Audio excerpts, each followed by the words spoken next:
মন ভোলানো গল্পে সবাইকে আরও একবার স্বাগত জানাচ্ছি। এখানে আমি বাংলা সাহিত্যের কিছু বাছাই করা গল্প আপনাদেরকে শোনাই। আজকের গল্প শুরু করছি শরৎচন্দ্র চট্টোপাধ্যায়ের মন্দির। আপনারা চাইলে কিন্তু কী ধরনের গল্প শুনতে চান কমেন্ট করে জানাতে পারেন, তাহলে আমি সেই ধরনের গল্প দেওয়ার চেষ্টা করব। তাহলে শুরু করা যাক আজকের গল্প মন্দির। এক গ্রামে নদীর তীরে দুঘর কুমোর বাস করিত। তাহারা নদীর মাটি তুলিয়া ছাঁচে ফেলিয়া পুতুল তৈরি করিত আর হাটে বিক্রয় করিয়া আসিত। চিরকাল তাহারা এই কাজ করে। চিরকাল এই মাটির পুতুল তাহাদিগের পরনের বস্ত্র ও উদরের অন্ন যোগাইয়া থাকে।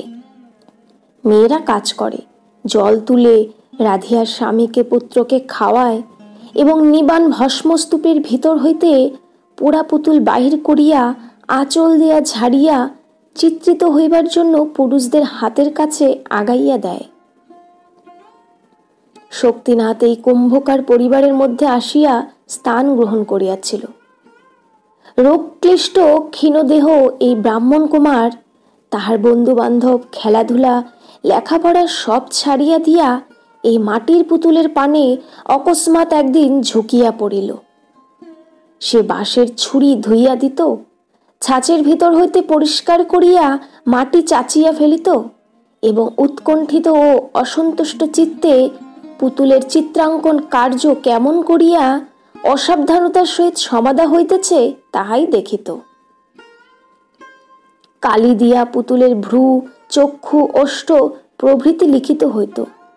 কোনোটার ভ্রু মোটা, কোনোটার আধখানা, কাহারো বা ওষ্ঠের নিচে কালির আঁচল লাগিয়া থাকিত। শক্তিনাথ অধীর উৎসুককে আবেদন করিত, সরকার দাদা, অমন তাচ্ছিল্য করে আঁকছো কেন? সরকার দাদা অর্থাৎ কারিগর সস্নেহে হাসিয়া জবাব দিত, বামুন ঠাকুর, ভালো করে আঁকতে গেলে বেশি দাম লাগে, অত কে দেবে বলো? 1 পয়সার পুতুল তো আর 4 পয়সায় বিকবে না। এই সহজ কথাটার অনেক আলোচনা করিয়াও শক্তিনাথ আধখানা মাত্র বুঝিয়াছিল। 1 পয়সার পুতুল ঠিক পয়সায় বিকইবে, তাহার ভ্রু থাকুক আধখানা ভ্রু নাই থাকুক, 2 চক্ষু সমান অসমান যাই হোক, সেই 1 পয়সা। মিছামিছি কে এত পরিশ্রম করিবে?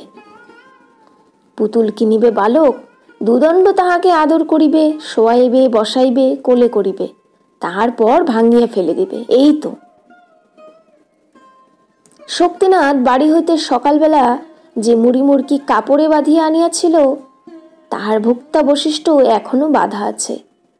তাহাই খুলিয়া অতিশয় অন্যমনস্কভাবে চিবাইতে চিবাইতে, ছড়াইতে ছড়াইতে সে তাহাদের জীর্ণ বাড়ির প্রাঙ্গণে আসিয়া দাঁড়াইল। বাড়িতে কেহ নাই। ভগ্ন স্বাস্থ্য বৃদ্ধ পিতা জমিদার বাড়িতে মদন মোহন ঠাকুরের পূজা করিতে গিয়াছেন। ভিজা আলো চাল, কলা, মূলা প্রভৃতি উৎসর্গীকৃত নৈবেদ্য বাঁধিয়া আনিবেন, তাহার পর পাক করিয়া পুত্রকে খাওয়াইবেন, নিজেও খাইবেন। বাড়ির উঠান কুতফুল, করবি ফুল ও শেফালি ফুল গাছে পূর্ণ। গৃহলক্ষ্মীহীন বাড়িটার সর্বত্রই জঙ্গল, কিছুতে শৃঙ্খলা নাই, কাহারও পরিপাট্য নাই। বৃদ্ধ ভট্টাচার্য মধুসূদন কোনরূপে দিনপাত করিতেন। শক্তিনাথ ফুল পাড়িয়া, ডাল নাড়িয়া, পাতা ছিঁড়িয়া ওঠানময় অন্যমনস্কভাবে ঘুরিয়া বেড়াইতে লাগিল। প্রতিদিন সকালবেলা শক্তিনাথ কুমোর বাড়ি যায়। আজকাল সে পুতুলে রং দিবার অধিকার পাইয়াছে। তাহার সরকার দাদা সযত্নে সবচেয়ে ভালো পুতুলটা তাহাকে বাছিয়া দিয়া বলে, নাও দাদা ঠাকুর, তুমি চিত্রিত করো। দাদা ঠাকুর একবেলা ধরিয়া একটি পুতুল চিত্রিত করে। হয়তো খুব ভালোই হয়, তবু 1 পয়সার দাম বেশি ওঠে না। সরকার দাদা কিন্তু বাড়ি আসিয়া বলে, বামুন ঠাকুরের চিত্রি করা পুতুলটি 2 পয়সায় বিকিয়েছে। শুনিয়া শক্তিনাথের আর আনন্দ ধরে না। এ গ্রামের জমিদার কায়স্থ, দেবদ্বিজে তাহার বাড়াবাড়ি ভক্তি। গৃহদেবতা নিকষ নির্মিত মদনমোহন বিগ্রহ, পার্শ্বে সুবর্ণ রঞ্জিত শ্রী রাধা, অতুচ্চ মন্দিরে রৌপ্য সিংহাসনে তাহারাই প্রতিষ্ঠিত। বৃন্দাবন লীলার কত অপরূপ চিত্র মন্দির প্রাত্রে সংলগ্ন। ওপরে কিং খাপের চন্দ্রাতপ, তাহাতে শত শাখার ঝাল ঝুলিতেছে। এক পার্শ্বে মর্মর বেদির উপর উপকরণ সজ্জিত এবং নিত্য নিবেদিত পুষ্প চন্দনের ঘন সৌরভে মন্দিরাভস্তর সমাচ্ছন্ন। বুঝি স্বর্গসুখ ও সৌন্দর্যের কথা স্মরণ করাইয়া দিতে এই পুষ্প ও গন্ধ পূজার প্রথম উপাচার হইয়াছে এবং তাহারই সুকোমল সুরভি বায়ুর স্তরে স্তরে সঞ্চিত হইয়া মন্দির বায়ুকে নিবিড় করিয়া রাখিয়াছে। অনেক দিনের কথা বলিতেছি। জমিদার রাজনারায়ণ বাবু যখন পৌরত্বের সীমায় পা দিয়া প্রথম বুঝিলেন যে এই জীবনের ছায়া ক্রমশ দীর্ঘ ও স্পষ্ট হইয়া আসিতেছে, যেদিন সর্বপ্রথম বুঝিলেন যে এই জমিদারি ও ধনৈশ্বর্য ভোগের মেয়াদ প্রতিদিন কমিয়া আসিতেছে, প্রথম যেদিন মন্দিরের এক পার্শ্বে দাঁড়াইয়া চোখ দিয়া অনুতাপাস্ত্র বিগলিত হইয়াছিল, আমি সেই দিনের কথা বলিতেছি। তখন তাহার একমাত্র কন্যা অপর্ণা 5 বৎসরের বালিকা। পিতার পায়ের কাছে দাঁড়াইয়া এক মনে সে দেখিত মধুসূদন ভট্টাচার্য চন্দন দিয়া কালো পুতুলটি চর্চিত করিতেছেন, ফুল দিয়া সিংহাসন বেষ্টন করিতেছেন এবং তাহারই স্নিগ্ধ গন্ধ আশীর্বাদের মতো যেন তাহাকে স্পর্শ করিয়া ফিরিতেছে। সেই দিন হইতে প্রতিদিনই এই বালিকা সন্ধ্যার পর পিতার সহিত ঠাকুরের আরতি দেখিতে আসিত এবং এই মঙ্গল উৎসবের মধ্যে অকারণে বিভোর হইয়া চাহিয়া থাকিত। ক্রমে অপর্ণা বড় হইতে লাগিল। হিন্দুর মেয়ে ঈশ্বরের ধারণা যেমন করিয়া হৃদয় সঙ্গম করে, সেও তাহাই করিতে লাগিল এবং পিতার নিতান্ত আদরের সামগ্রী এই মন্দিরটি যে তাহারও বক্ষ শোণিতের মতো, এ কথা সে তাহার সমস্ত কর্ম ও খেলাধুলার মধ্যেও প্রমাণ করিতে বসিল। সমস্ত দিন এই মন্দিরের কাছাকাছি থাকিত এবং একটি শুষ্ক তৃণ বা একটি শুষ্ক ফলও সে মন্দিরের ভিতর পড়িয়া থাকা সহ্য করিত না। এক ফোঁটা জল পড়িলে সে সযত্নে আঁচল দিয়া তাহা মুছাইয়া লইত। রাজনারায়ণ বাবুর দেবনিষ্ঠা লোকে বাড়াবাড়ি মনে করিত, কিন্তু অপর্ণার দেবসেবা পরায়ণতা সে সীমাও অতিক্রম করিতে লাগিল। সাবেক পুষ্পপাত্রে আরো ফুল আটে না, একটা বড় আসিয়াছে। চন্দনের পুরাতন বাটিটা বদলাইয়া দেওয়া হইয়াছে। ভোজ্য ও নৈবেদ্যর বরাদ্দ ঢের বাড়িয়া গিয়াছে। এমনকি নিত্য নতুন ও নানাবিধ পূজার আয়োজন ও তাহার নিখুঁত বন্দোবস্তের মাঝে পড়িয়া বৃদ্ধ পুরোহিত পর্যন্ত শশব্যস্ত হইয়া উঠিলেন। জমিদার রাজনারায়ণ বাবু এসব দেখিয়া শুনিয়া ভক্তি স্নেহে গাঢ়স্বরে কহিতেন, ঠাকুর আমার ঘরে তাহারই নিজের সেবার জন্য লক্ষ্মীকে পাঠাইয়া দিয়াছেন, তোমরা কেহ কিছু বলিও না। যথাসময়ে অপর্ণার বিবাহ হইয়া গেল। মন্দির ছাড়িয়া এইবার সে তাহাকে অন্যত্র যাইতে হবে, এই আশঙ্কায় তাহার মুখের হাসি অসময়ে শুকাইয়া গেল। দিন দেখানো হইতেছে তাহাকে শ্বশুর বাড়ি যাইতে হবে। পরিপূর্ণ বিদ্যুৎ বুকে চাপিয়া বর্ষার ঘন কৃষ্ণ মেঘখণ্ড যেমন অবরুদ্ধ গৌরবের গুরুভারে স্থির হইয়া কিছুক্ষণ আকাশের গায়ে বর্ষণমুখ ভাবে দাঁড়াইয়া থাকে, তেমনি স্থির হইয়া একদিন অপর্ণা শুনিল যে সেই দেখানো দিন আসিয়াছে। সে পিতার নিকট গিয়া কহিল, বাবা, আমি ঠাকুর সেবার যে বন্দোবস্ত করিয়া গেলাম, তাহার যেন অন্যথা না হয়। বৃদ্ধ পিতা কাঁদিয়া ফেলিলেন। তাই তো মা, না না, অন্যথা কিছুই হবে না মা। অপর্ণা নিঃশব্দে চলিয়া আসিল। তাহার মা নাই, সে কাঁদিতে পারিল না। বৃদ্ধ পিতার দু চোখে জল ভরা, সে রোধ করিবে কি করিয়া? তাহার পর যোদ্ধা যেমন করিয়া তাহার ব্যথিত ক্রন্দনমুখ বীর হৃদয় পৌর শুষ্ক হাসিতে চাপা দিয়া তাড়াতাড়ি অশ্বে আরোহণ পূর্বক চলিয়া যায়, তেমনি করিয়া অপর্ণা শিবিকারোহণে গ্রাম ত্যাগ করিয়া অজানা কর্তব্যের শাসন মাথা পাতিয়া লইয়া চলিয়া গেল। নিজের উচ্ছ্বসিত অশ্রু মুছিতে গিয়া তাহার মনে পড়িল পিতার অশ্রু মুছাইয়া আসা হয় নাই। তাহার নির্জয় হৃদয় কাঁদিয়া কাঁদিয়া ক্রমাগত তাহার কাছে যেন কত নালিশ করিতে লাগিল। একে তাহার হৃদয় শত ব্যথায় বিদ্ধ, তাহার পর কোথায় কোন গ্রামান্তরে মন্দির হইতে যখন সন্ধ্যার শঙ্খঘণ্টা বাজিয়া উঠিল, তখন সে আজন্ম পরিচিত আরতির আহ্বান শব্দ তাহার কানের ভিতর দিয়া মর্মে নৈরাশ্যের হাহাকার বহন করিয়া আনিল। ছটফট করিয়া অপর্ণা শিবিকার দ্বার উন্মোচন করিয়া ফেলিল এবং সন্ধ্যার অন্ধকারের ভিতর দিয়া দেখিতে লাগিল এবং ছায়া নিবিড় একটা উচ্চ দেবদারু শিখায় একটা পরিচিত মন্দিরের সুমন্বত চূড়া কল্পনা করিয়া সে উচ্ছ্বসিত আবেগে কাঁদিয়া উঠিল। তার শ্বশুর বাড়ির একজন দাসী পেছনেই চলিয়া আসিতেছিল। সে তাড়াতাড়ি কাছে আসিয়া কহিল, ছি বৌমা, অমন করে কি কাঁদতে আছে মা? শ্বশুর ঘর কে না করে? অপর্ণা দুই হাতে মুখ চাপিয়া রোদন নিবারণ করিয়া পালকির কপাট বন্ধ করিয়া দিল। ঠিক সেই সময়টিতেই মন্দিরের ভিতর দাঁড়াইয়া পিতা রাজনারায়ণ মদন মোহন ঠাকুরের পার্শ্বে ধূপধুনার ধুমে ও চক্ষু জলে অস্পষ্ট একখানি দেবী মূর্তির অনিন্দ সুন্দর মুখে প্রিয়তমা দুহিতার মুখচ্ছবি নিরীক্ষণ করিতেছিলেন।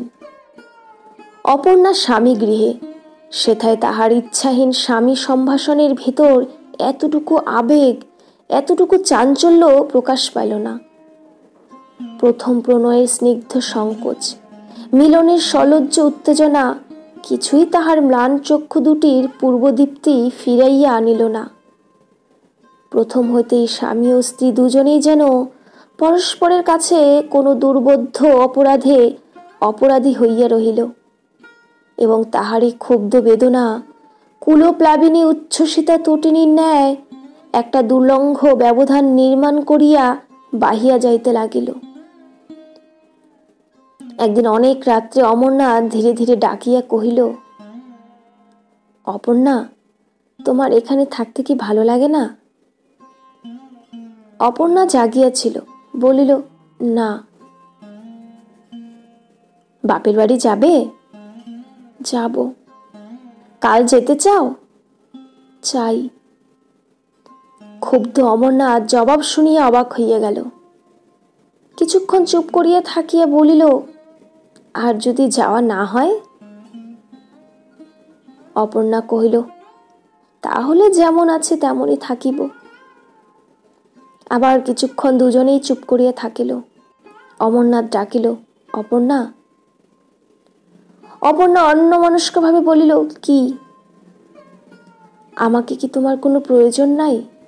অপর্ণা গায়ের কাপড় চোপড় সর্বাঙ্গে বেশ করিয়া টানিয়া দিয়া স্বচ্ছন্দে শুইয়া বলিল, ওসব কথায় বড় ঝগড়া হয়, ওসব বলো না। ঝগড়া হয়? কি করে জানলে? জানি, আমাদের বাপের বাড়িতে মেজদা ও মেজু বউ এই নিয়ে নিত্য কলহ করে। আমার ঝগড়া কলহ ভালো লাগে না। শুনিয়া অমরনাথ উত্তেজিত হইয়া উঠিল। অন্ধকারে হাতড়াইয়া সে যেন এই কথাটাই এতদিন খুঁজিতেছিল, হঠাৎ আজ যেন তাহা হাতে ঠেকিল। বলিয়া উঠিল, এসো অপর্ণা, আমরাও ঝগড়া করি। এমন করে থাকার চেয়ে ঝগড়ো কলহ ঢের ভালো। অপর্ণা স্থিরভাবে কহিল, ছি, ঝগড়া করতে কেন যাবে? তুমি ঘুমোও। তাহার পর অপর্ণা ঘুমাইল কি জাগিয়া রহিল, সমস্ত রাত্রি জাগিয়া থাকিয়াও অমরনাথ বুঝিতে পারিল না। প্রত্যুষে উঠিয়া সন্ধ্যা পর্যন্ত সমস্ত দিন অপর্ণার কাজকর্ম ও জপে তপে কাটিয়া যায়। এতটুকু রঙ্গরস বা কৌতুকের মধ্যে সে প্রবেশ করে না। দেখিয়া তাহার সমবয়সীরা বিদ্রুপ করিয়া কত কি যে বলে। ননদেরা গোসাই ঠাকুর বলিয়াও পরিহাস করে। তথাপি সে দলে মিশিতে পারিল না। কেবলই তাহার মনে হইতে লাগিল দিনগুলো মিছা কাটিয়া যাইতেছে, আর এই অলক্ষ্যে আকর্ষণে তাহার প্রতি শোণিত বিন্দু সেই পিতৃ প্রতিষ্ঠিত মন্দির অভিমুখে ছুটিয়া যাইবার জন্য পূর্ণিমার উদ্দোলিত সিন্ধুবাড়ির মতো হৃদয়ের কূলে উপকূলে অহরহ আছড়াইয়া পড়িতেছে। তাহার সংযম কিসে হইবে? ঘরকন্যার কাজে না ছোটখাটো হাস্য পরিহাসে? ক্ষুব্ধ অসুস্থ চিত্ত তাহার এই যে বিপুল ভ্রান্তি মাথায় করিয়া আপনা আপনি পাক খাইয়া মরিতেছে, তাহার নিকট স্বামীর আদর ও স্নেহ, পরিজনবর্গের প্রীতি সম্ভাষণ ঘেঁষিবে কি করিয়া? কি করিয়া সে বুঝিবে কুমারী দেব সেবা দ্বারা নারীত্বের কর্তব্যের সবটুকু পরিসর পরিপূর্ণ করা যায় না? অমরনাথের বুঝিবার ভুল। সে উপহার লইয়া স্ত্রীর কাছে আসিয়াছে। বেলা তখন 9টা-10টা। স্নানান্তে অপর্ণা পূজা করিতে যাইতেছিল। গলার স্বর যতটা সম্ভব মধুর করিয়া অমর কহিল, অপর্ণা, তোমার জন্য কিছু উপহার এনেছি, দয়া করে নেবে কি? অপর্ণা হাসিয়া বলিল, নেব বই কি। অমরনাথ আকাশে চাঁদ হাতে পাইল। আনন্দের শৌখিন রুমালে বাঁধা একটা বাক্সর ডালা খুলিতে বসিল। ডালার ওপরে অপর্ণার নাম সোনার জলে লেখা। এখন একবার সে অপর্ণার মুখখানি দেখিবার জন্য তাহার মুখের দিকে চাহিল, কিন্তু দেখিল মানুষ কাচের নকল চোখ পড়িয়া যেমন করিয়া চাহে তেমনি করিয়া অপর্ণা তাহার পানে চাহিয়া আছে। দেখিয়া তাহার সমস্ত উৎসাহ এক নিমেষে নিবিয়া গিয়া যেন অর্থহীন এক ফোঁটা শুষ্ক হাসির মাঝে আপনাকে লুকাইয়া ফেলিতে চাহিল। লজ্জায় মরিয়া গিয়াও সে বাক্সের ডালা খুলিয়া গোটা কত কুন্তলিনের শিশি আরো কি কি বাহির করিতে উদ্যত হইল। অপর্ণা বাধা দিয়ে কহিল, এনেছ কি আমার জন্য? অমরনাথের হইয়া আর কে যেন জবাব দিল, হ্যাঁ, তোমার জন্যই এনেছি। অপর্ণা জিজ্ঞাসা করিল, বাক্সটাও কি আমাকে দিলে? হ্যাঁ, নিশ্চয়ই। তবে আর কেন মিছে ওসব বের করবে? বাক্সতেই থাক। তা থাক, তুমি ব্যবহার করবে তো?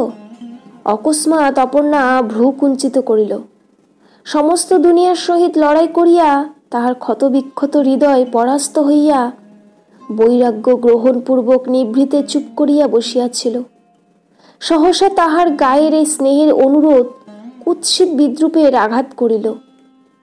চঞ্চল হইয়া সে তৎক্ষণাৎ প্রতিঘাত করিল, বলিল, নষ্ট হবে না, রেখে দাও। আমি ছাড়াও আরো অনেকে ব্যবহার করতে জানে।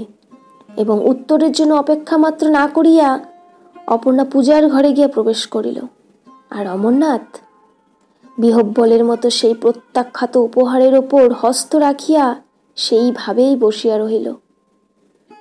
প্রথমে সে সহস্রবার মনে মনে আপনাকে নির্বোধ বলিয়া তিরস্কার করিল।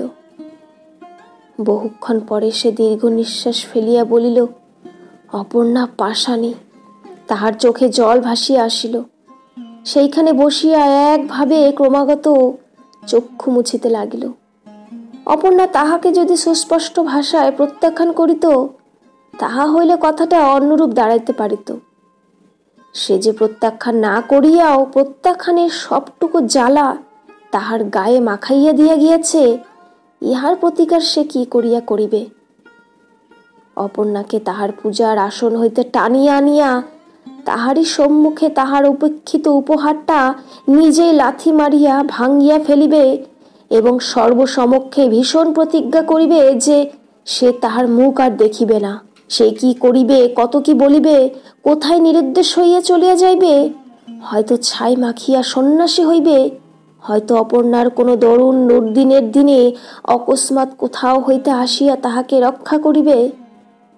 এমনই সম্ভব ও অসম্ভব কত রকম উত্তর প্রত্যুত্তর বাদ প্রতিবাদ তাহার অপমান পীড়িত মস্তিষ্কের ভিতর অধীরতার আলোড়ন সৃষ্টি করিতে লাগিল। ফলে সে তেমনি বসিয়া রহিল এবং তেমনি কাঁদিতে লাগিল। কিন্তু কিছুতেই তাহার এই আগাগোড়া বিশৃঙ্খল সংকল্পের সুদীর্ঘ তালিকা সম্পূর্ণ হইয়া উঠিল না। তাহার পর 2 দিন 2 রাত্রি গত হইয়াছে। অমরনাথ ঘরে শুইতে আসে নাই। মা জানিতে পারিয়া বধূকে ডাকিয়া ঈষৎ ভর্ৎসনা করিলেন। পুত্রকে ডাকিয়া বুঝাইয়া বলিলেন, দিদি শাশুড়ি এই সূত্রে একটু রঙ্গ করিয়া লইলেন। এমনই সাথে পাচে ব্যাপারটা লঘু হইয়া গেল। রাত্রে অপর্ণার স্বামীর নিকট ক্ষমা ভিক্ষা চাহিল। বলিল, যদি মনে কষ্ট দিয়ে থাকি তো আমাকে ক্ষমা করো। অমরনাথ কথা কইতে পারিল না। শয্যার এক প্রান্তে বসিয়া বিছানার চাদর বারবার টানিয়া পরিষ্কার করিতে লাগিল। সম্মুখে অপর্ণা দাঁড়াইয়া, মুখে তাহার ম্লান হাসি। সে আবার কহিল, ক্ষমা করবে না? অমরনাথ মুখ নিচু করিয়াই বলিল, ক্ষমা কিসের জন্য? ক্ষমা করিবার অধিকারী বা আমার কি? অপর্ণা স্বামীর দুই হাত আপনার হাতের ভিতর লইয়া বলিল, ও কথা বলো না। তুমি স্বামী, তুমি রাগ করে থাকলে কি আমার চলে? তুমি ক্ষমা না করলে আমি দাঁড়াবো কোথায়? কেন রাগ করেছ বলো? অমরনাথ আর্দ্র হইয়া কহিল, রাগ তো করি নাই। করো নাই তো? না। অপর্ণা কলহ ভালোবাসিত না, বিশ্বাস না করিয়াও বিশ্বাস করিল। কহিল, তাই ভালো। তাহার পর নিতান্ত নির্ভাবনায় বিছানার এক প্রান্তে শুইয়া পড়িল। অমরনাথ কিন্তু ভারী আশ্চর্য হইয়া গেল। অন্যদিকে মুখ ফিরাইয়া কেবলই সে মনে মনে তর্ক বিতর্ক করিতে লাগিল যে এই কথা তাহার স্ত্রী বিশ্বাস করিল কি করিয়া। সে যে 2 দিন আসে নাই, ঘরে দেখা করে নাই, তথাপি সে রাগ করে নাই। এটা কি বিশ্বাস করিবার কথা? এত কাণ্ড এত শীঘ্র মিটিয়া সব বৃথা হইয়া গেল। তাহার পর যখন সে বুঝিতে পারিল অপর্ণা সত্যই ঘুমাইয়া পড়িয়াছে, তখন সে একেবারে উঠিয়া বসিল এবং দ্বিধাশূন্য হইয়া জোর করিয়া ডাকিয়া ফেলিল, অপর্ণা, তুমি বুঝি ঘুমোচ্ছ? ও অপর্ণা! অপর্ণা জাগিয়া উঠিল, বলিল, ডাকছ? হ্যাঁ, কাল আমি কলকাতায় যাব। কই, সে কথা তো আগে শুনি নাই। এত শীঘ্র তোমার কলেজের ছুটি ফুরলো? আর 2 দিন থাকতে পারো না? না, আর থাকা হয় না। অপর্ণা একটু ভাবিয়া জিজ্ঞাসা করিল, তুমি কি আমার উপর রাগ করে যাচ্ছ? ইহা যে সত্য কথা অমরনাথ তাহা জানিত, কিন্তু সে কথা স্বীকার করিতে পারিল না। সংকোচ আসিয়া তাহার জন্য কোচার খুঁট ধরিয়া টানিয়া ফিরাইল। আশঙ্কা হইল পাছে সে আপনার অপদার্থতা প্রতিপন্ন করিয়া অপর্ণার সংঘমহানি করিয়া বসে। এমনি করিয়া কৌতূহল বিমুখ নারীর নিশ্চেষ্টতা তাহাকে অভিভূত করিয়া ফেলিল। স্বামিত্বের যেটুকু তেজ সে তাহার স্বাভাবিক অধিকার হইতে গ্রহণ করিয়াছিল, সেটুকু 4-5 মাস ধরিয়া দিনে দিনে অপর্ণা আকর্ষণ করিয়া লইয়াছে। এখন সে ক্রোধ প্রকাশ করিবে কোন সাহসে? অপর্ণা আবার বলিল, রাগ করে কোথাও যেও না, তাহলে আমার মনে বড় ব্যথা লাগবে। অমরনাথ মিথ্যা ও সত্য যাহা বানাইয়া বলিতে পারিল, তাহার অর্থ এই যে সে রাগ করে নাই, এবং তাহারই প্রমাণস্বরূপ সে আরো 2 দিন থাকিয়া যাইবে। থাকিলেও তাই, কিন্তু কাঁদিয়া জয়ী হইবার একটা লজ্জাজনক অস্বস্তি লইয়া বাড়িতে থাকিল। ঝাড়া বৃষ্টির একটা সুবিধা আছে, তাহাতে আকাশ নির্মল হয়, কিন্তু টিপটিপ বৃষ্টিতে মেঘ কাটে না। শুধু পায়ের নিচে কাদা ও চতুর্দিকে নিরানন্দময় ভাব বাড়িয়া ওঠে। বাড়ি হইতে যে কাদা মাখিয়া অমরনাথ কলকাতায় আসিল, তাহা ধুইয়া ফেলিবার একটুখানি জলও সে বৃহৎ নগরীর ভেতর খুঁজিয়া পাইল না। এখানে তাহার পূর্ব পরিচিত যে সব সুখ ছিল, তাহাদের কাছে এই পঙ্কিল পা দুখানি বাহির করিতেও তাহা লজ্জা করিতে লাগিল। না লাগে লেখাপড়ায় মন, না পায় আমোদ আহ্লাদে তৃপ্তি। এখানেও থাকিতে ইচ্ছা করে না, বাড়ি যাইতেও প্রবৃত্তি নাই। সমস্ত বুকের ওপর তাহার যেন দুর্বহ যন্ত্রণা ভার চাপান্ন রহিয়াছে, এবং তাহা ঠেলিয়া ফেলিবার জন্য ব্যাকুল বক্ষ পঞ্জর পরস্পর ঠোকাঠুকি করিতেছে, কিন্তু বিফল চেষ্টা। এমনি অন্তর্বেদনা লইয়া সে একদিন অশোকে পড়িল। সংবাদ পাইয়া পিতামাতা ছুটিয়া আসিলেন, কিন্তু অপর্ণাকে সঙ্গে আনিলেন না। অমরনাথ যে ঠিক এমনটি আশা করিয়াছিল তাহা নয়, তবু দমিয়া গেল। অসুখ উত্তরোত্তর বাড়িতে লাগিল। এই সময় স্বভাবতই তাহার অপর্ণাকে দেখিতে ইচ্ছা করিত, কিন্তু মুখ ফুটিয়া সে কথা বলিতে পারিল না। পিতামাতাও তাহা বুঝিলেন না। কেবল ঔষধপথ্য আর ডাক্তার বৈদ্য। অবশেষে সে তাহাদের হাত হইতে পরিত্রাণ লাভ করিল। অমরনাথ একদিন প্রাণ ত্যাগ করিল। বিধবা হইয়া অপর্ণা স্তম্ভিত হইয়া গেল।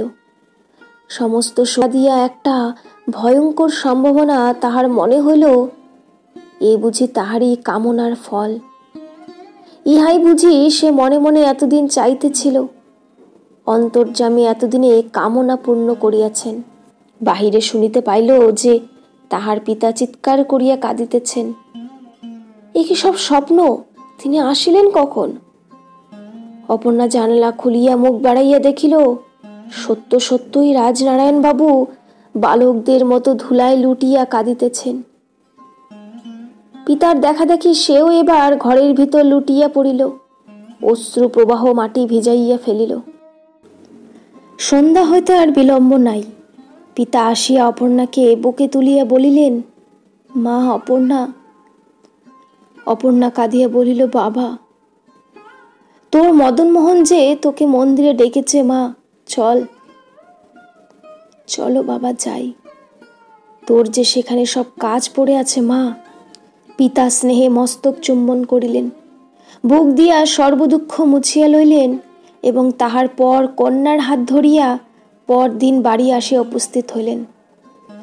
অঙ্গুলি দিয়া দেখাইয়া কহিলেন, ওই মা তোমার মন্দির, ওই তোমার মদনমোহন। নিরাভরণা অপর্ণার বৈধব্য বেশে তাহাকে আরেক রকম দেখিতে হইল, যেন এই সাদা বস্ত্র ও রক্ষকেশে তাহাকে অধিক মানাইল। সে তাহার পিতার কথা ভারী বিশ্বাস করিল, ভাবিল দেবতার আহ্বানেই সে ফিরিয়া আসিয়াছে। ঠাকুরের মুখে যেন তাই হাসি, মন্দিরে যেন তাই শতগুণ সৌরভ, নিজে যেন সেই পৃথিবীর অনেক উচ্চে এইরূপ মনে হইল। যে স্বামী নিজের মরণ দিয়া তাহাকে পৃথিবীর এত উচ্চে রাখিয়া গিয়াছেন, সেই মৃত স্বামীর উদ্দেশ্যে শতবার প্রণাম করিয়া অর্পণা তাহার অক্ষয় স্বর্গ কামনা করিল। শক্তিনাথ এক মনে ঠাকুর গড়িতেছিল। পূজা করার চেয়ে ঠাকুর তৈরি করিতে সে অধিক ভালোবাসিত। কেমন রূপ, কেমন নাক, কান, চোখ হইবে, কোন রং বেশি মানাইবে, এই তাহার আলোচ্য বিষয়। কি দিয়ে তাহার পূজা করিতে হয়, কি মন্ত্রে জপ করিতে হয়, এই সব ছোট বিষয় তাহার লক্ষ্য ছিল না। দেবতার সম্পর্কে সে আপনাকে আপনি প্রমোশন দিয়া সেবকের স্থান হইতে পিতার স্থানে উঠিয়া আসিয়াছিল। তবু তাহার পিতা তাহাকে আদেশ করিলেন, শক্তিনাথ, আজ আমার জ্বর বেড়েছে, জমিদার বাড়িতে গিয়ে তুমি পূজা করে এসো। শক্তিনাথ বলিল, এখন ঠাকুর গড়ছি। বৃদ্ধ অসমর্থ পিতা রাগ করিয়া বলিলেন, ছেলে খেলা এখন থাক বাবা, কাজ সেরে এসো আগে। পূজার মন্ত্র আবৃত্তি করিতে তাহার মোটেই ইচ্ছা হইল না, তবু উঠিতে হইল। পিতার আদেশে স্নান করিয়া চাদর ও গামছা কাঁধে ফেলিয়া দেব মন্দিরে আসিয়া দাঁড়াইল। ইহার পূর্বেও সে কয়েকবার এ মন্দিরে পূজা করিতে আসিয়াছে, কিন্তু এমন কাণ্ড কখনো দেখে নাই। এত পুষ্প গন্ধ, এত ধূপধুনার আড়ম্বর, ভোজ্য নৈবেদ্যের এত বাহুল্য। তার ভারী ভাবনা হলো, এত লইয়া সে কি করিবে, কি রূপে কাহার পূজা করিবে। সকলের চেয়ে সে অপর্ণাকে দেখিয়া আশ্চর্য হইয়া গেল। এ কে, কোথা হইতে আসিয়াছে, এতদিন কোথায় ছিল? অপর্ণা কহিল, তুমি কি ভট্টাচার্য মশাইয়ের ছেলে? শক্তিনাথ বলিল, হ্যাঁ। তবে পা ধুয়ে পূজা করতে বসো। পূজা করিতে বসিয়া শক্তিনাথ আগাগোড়া ভুলিয়া গেল। একটা মন্ত্র তাহার মনে পড়ে না। সেদিকে তাহার মনও নাই, বিশ্বাসও নাই। শুধু ভাবিতে লাগিল, এ কে, কেন এত রূপ, কি জন্য বসিয়া আছে ইত্যাদি। পূজার পদ্ধতি ওলটপালট হইতে লাগিল। কখনো ঘণ্টা বাজাইয়া, কখনো ফুল ফেলিয়া, নৈবেদ্যের ওপর জল ছিটাইয়া এই অজ্ঞ নতুন পুরোহিতটি যে পূজার কেবল ভান করিতেছে মাত্র, বিজ্ঞ পরীক্ষকের মতো পেছনে বসিয়া অপর্ণা সব বুঝিল। চিরদিন দেখিয়া এসব ভালো করিয়া জানে, শক্তিনাথ তাহাকে ফাঁকি দিবে কি করিয়া।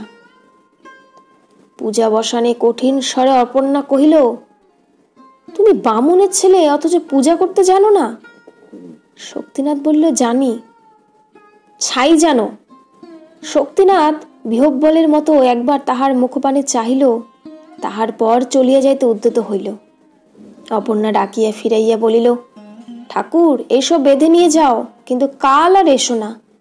তোমার বাবা আরোগ্য হলে তিনি আসবেন। অপর্ণা নিজেই তাহার চাদর ও গামছায় সমস্ত বাঁধিয়া তাহাকে বিদায় করিল। মন্দিরের বাহিরে আসিয়া শক্তিনাথ বারবার শিহরিত হইয়া উঠিল। এদিকে অপর্ণা নতুন করিয়া পূজার আয়োজন করিয়া অন্ন ব্রাহ্মণ ডাকিয়া পূজা শেষ করিল। 1 মাস গত হইয়াছে। আচার্য যদুনাথ জমিদার রাজনারায়ণ বাবুকে বুঝাইয়া বলিতেছেন, আপনি তো সমস্তই জানেন, বড় মন্দিরে বৃহৎ পূজা ভট্টাচার্যের ছেলের দ্বারা কিছুতেই সম্পূর্ণ হইতে পারে না। রাজনারায়ণ বাবু সায় দিয়া বলিলেন, অনেকদিন হলো অপর্ণাও ঠিক এই কথাই বলিতেছিল। আচার্য মুখমণ্ডল আরো গম্ভীর করিয়া কহিলেন, তা তো হবেই, তিনি হলেন সাক্ষাৎ লক্ষ্মী প্রতিমা, তার কি কিছু অগোচর আছে? জমিদার বাবুরও ঠিক এই বিশ্বাস। আচার্য কহিতে লাগিলেন, পূজা আমিই করি আর যেই করুন, ভালো লোক চাই।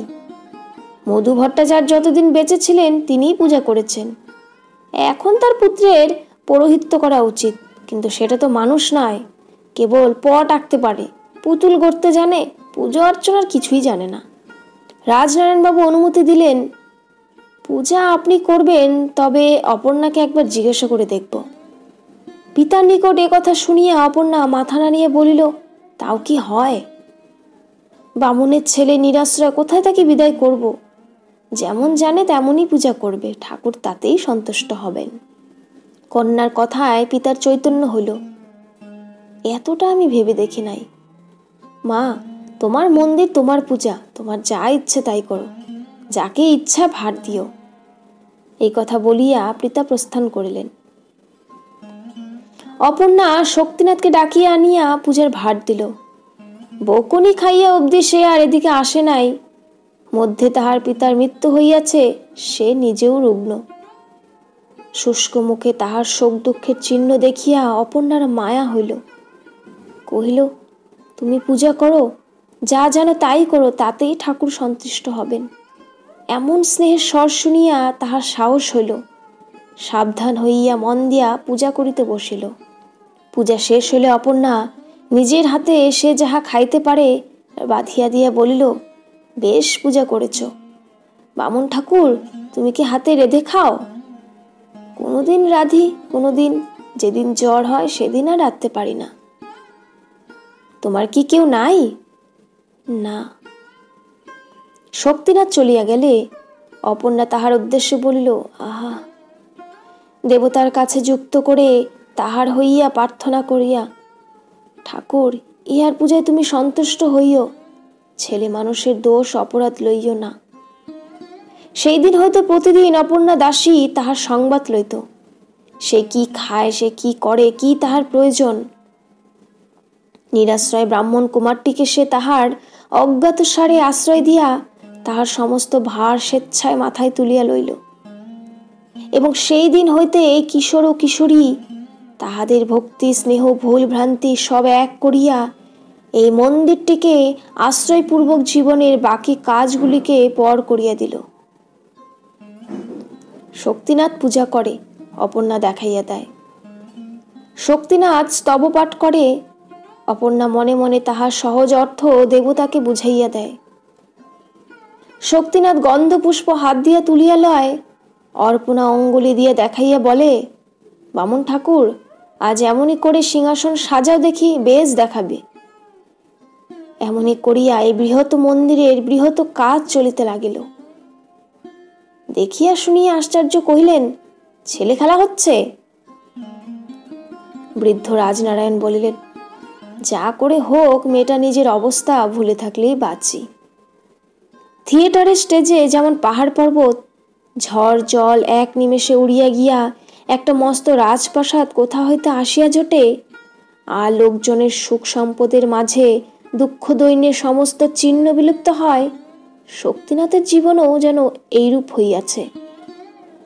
সে জাগিয়াছিল, এখন ঘুমাইয়া সুখ স্বপ্ন দেখিতেছে, কিংবা নিদ্রায় দুঃস্বপ্ন দেখিতেছিল, এখন হঠাৎ জাগিয়া উঠিয়াছে। প্রথমে তাহার ভালো ঠাউর হইত না, তথাপি এ দায়িত্বহীন দেবসেবার সুবর্ণ শৃঙ্খল যে তাহার সর্বাঙ্গে জড়াইয়া ধরিয়াছে, এবং থাকিয়া থাকিয়া ঝনঝন শব্দে বাজিয়া উঠিতেছে, ও বিক্ষিপ্ত পুতুলগুলো মাঝে মাঝে সে কথা তাহাকে স্মরণ করাইত। সে মৃত পিতার কথা মনে করিত, নিজের পূর্ব স্বাধীনতার কথা ভাবিত। মনে হইত সে যেন বিকাইয়া গিয়াছে, অপর্ণা তাহাকে কিনিয়াছে। অমনি অপর্ণার স্নেহক্রমে মোহের মতো তাহাকে আচ্ছন্ন করিয়া ফেলিল। অকস্মাৎ একদিন শক্তিনাথের মামাতো ভাই আসিয়া উপস্থিত হইল। তাহার ভগিনীর বিবাহ। মামা কলিকাতায় থাকেন। সময় ভালো, কাজের সুখের দিনে ভাগিনকে মনে পড়িয়াছে, যাইতেই হবে। কলিকাতা যাইবে, কথাটা শক্তিনাথের খুব ভালো লাগিল। সমস্ত রাত্রি সে দাদার নিকট বসিয়া কলিকাতার সুখের গল্প, শোভার কাহিনী, সমৃদ্ধির বিবরণ শুনিয়া মুগ্ধ হইয়া গেল। পরদিন মন্দিরে যাইতে তাহার ইচ্ছা হইল না। বেলা বাড়িতেছে দেখিয়া অপর্ণা ডাকাইয়া পাঠাইল। শক্তিনাথ গিয়া বলিল, আজ আমি কলকাতা যাব, মামা ডেকে পাঠিয়েছেন। বলিয়াই সে একটু সংকুচিত হইয়া দাঁড়াইল। অপর্ণা কিছুক্ষণ চুপ করিয়া রহিল, পরে কহিল, কবে ফিরে আসবে? শক্তিনাথ ভয়ে ভয়ে বলিল, মামা আসতে বললেই চলে আসব। অপর্ণার কিছু জিজ্ঞাসা করিল না। আবার সেই যদু আচার্য আসিয়া পূজা করিতে বসিলেন। আবার তেমনি করিয়া অপর্ণা পূজা দেখিতে লাগিল, কিন্তু কোনো কথা বলিবার আর তাহার প্রয়োজন হইল না, ইচ্ছাও ছিল না। কলিকাতায় আসিয়া বিবিধ বৈচিত্র্যে শক্তিনাথের বেশ দিন কাটিলেও কয়েকদিন পরেই বাড়ির জন্য তাহার মন কেমন করিতে লাগিল। সুদীর্ঘ অলস দিনগুলো যেন আর কাটিতে চাহে না। রাত্রে সে স্বপ্ন দেখিতে লাগিল, অপর্ণা যেন তাহাকে ক্রমাগত ডাকিতেছে, আর উত্তর না পাইয়া রাগ করিতেছে।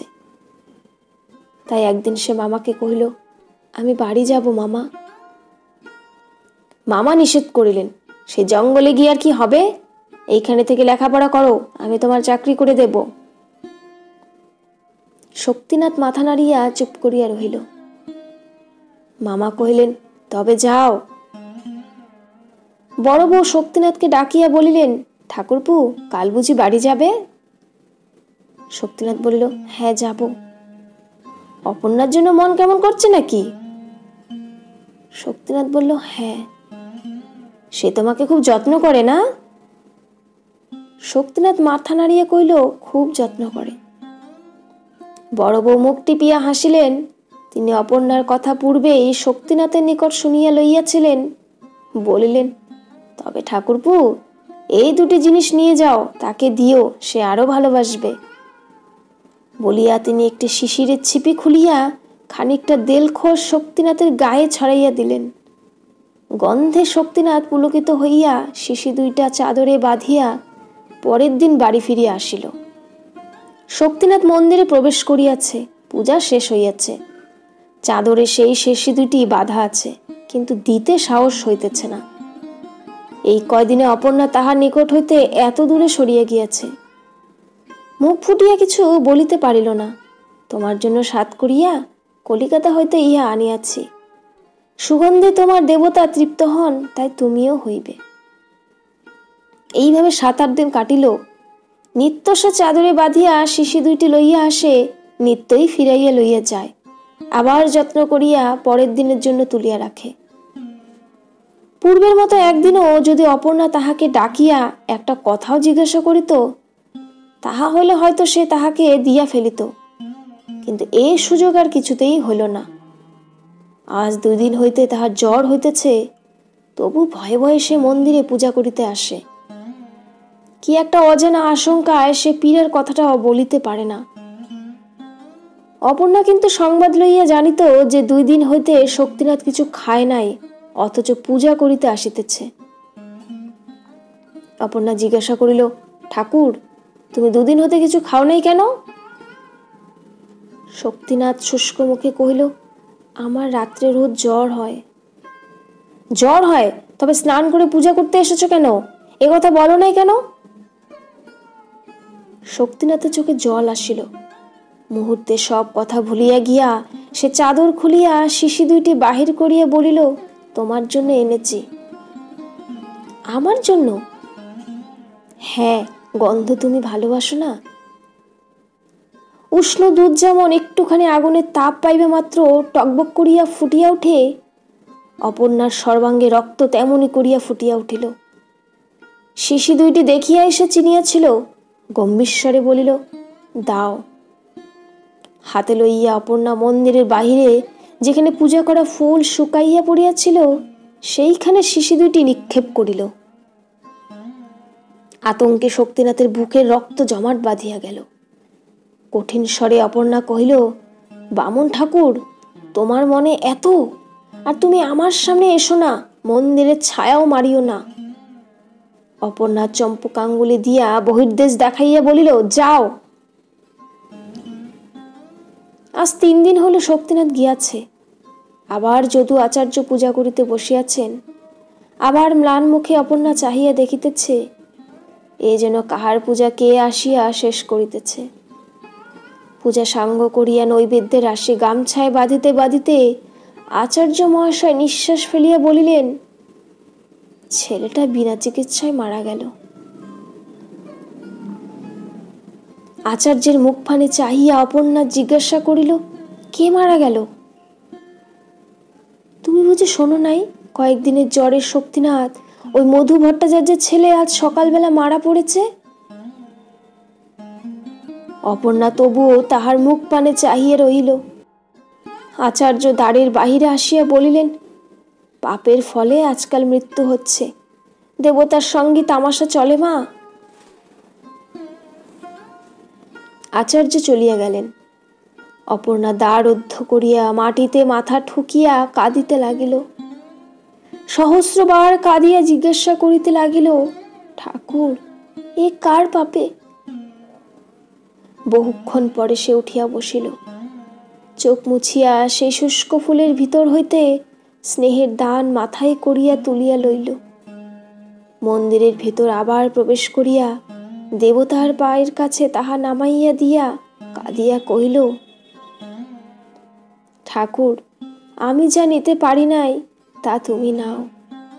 নিজের হাতে আমি কখনো তোমার পূজা করি নাই, আজ করছি। তুমি গ্রহণ করো, তৃপ্ত হও, আমার অন্য কামনা নাই।